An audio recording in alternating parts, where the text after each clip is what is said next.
All right, this week is about insecurities. And yeah, the title is Know Your Role, Shut Your Mouth. But what do I mean by that? So, insecurities can manifest themselves in different ways. A lot of times, I guess for this area today, kind of talking about dealing with your intimate partner, your spouse, whatever. I have a lot of insecurities. I mean, I don't want to say a lot, but I have enough of them. I could stand to give some of them away. But with my partner, we've established a relationship. It is kind of know your role and shut your mouth up in here, in a sense. We treat our household kind of like a small business. My husband is the CEO of this household, period, hands down. There's nothing else to it. He's the CEO. There's nothing I can do about that. This is his company. We all wear his last name. Me and my children, who are our children, who are the stakeholders. I just happen to be the CFO and the COO of this business, which means as the CFO, I do run the money. I do handle a lot of the financial stuff. Yes, we do split bills, but we have things that we've had it worked out, and I'm the track keeper of that. I'm also the COO, meaning I handle the daily operations of what happens in and outside of this house, like with the children, with the little nuances of the way that this household works. That's my job. Now, sometimes I want to complain about those jobs, but I'm also a control freak, ladies, right? Sometimes I want to complain that I feel like I'm doing everything, blah, blah, blah, blah, blah, but I am choosing to be the CFO and the COO. I like to have control of things. I do like to handle all the moving parts. I like to have I'm the idea person.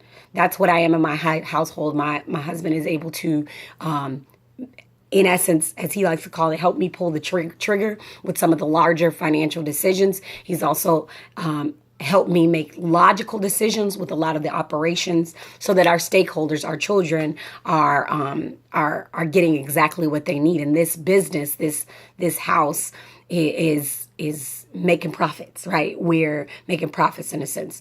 So what I say to you is I'm very insecure about not being able to be the final decision maker, because I'm used to being my own business and running my own self. But it's one thing to be the one guiding the decisions, and it's another thing to be the one having the final say on decisions. So what I've learned in my insecurities of my husband, that whole submissive thing, blah, blah, blah, all that, he doesn't get to. I've learned that I drive this business. Without money or operations, there is no business, right? So it's a symbiotic relationship. I do need him to tell me, go ahead and do that. You need to do that. I do need somebody logical in this situation, so that I'm not all emotionally driven in the things that I want to do for myself, for this house, for our children. So a lot of times I think what keeps us successful is that this is a business. It is. And we both decided to invest in this business. We both have large amounts of non-monetary things invested in this business. So we want to see it be successful. And we make sure that our children acknowledge that they are a part of this business when they step outside this house. They bring things back to this business when they take care of things in their different places. So they have an equal part in this business. It makes it easier for me, again, to really deal with playing the background on things, because I know I got strings. Like, yes, this man is out front, but I know where I stand. I can stand secure in being like, he has no decisions to make if I don't take care of my part of the business.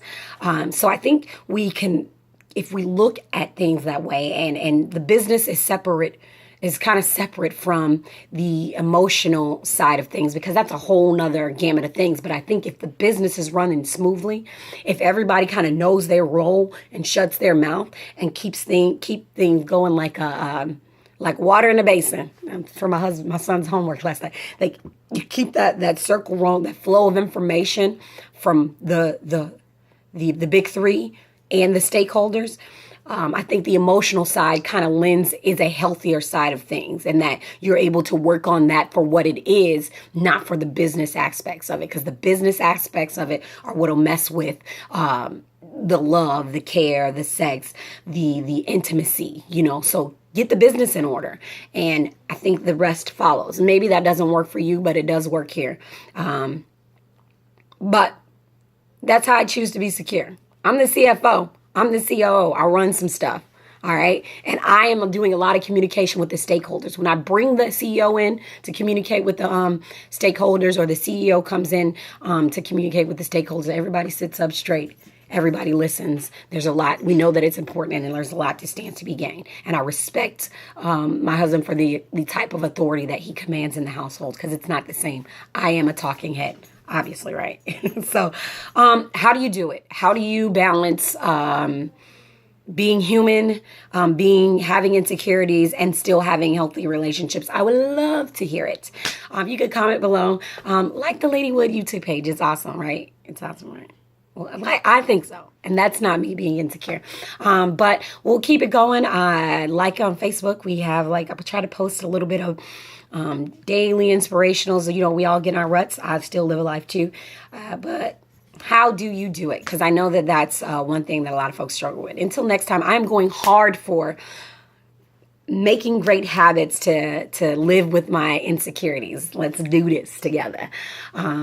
That's what I'm going hard for. Until next time, this is Ladywood out.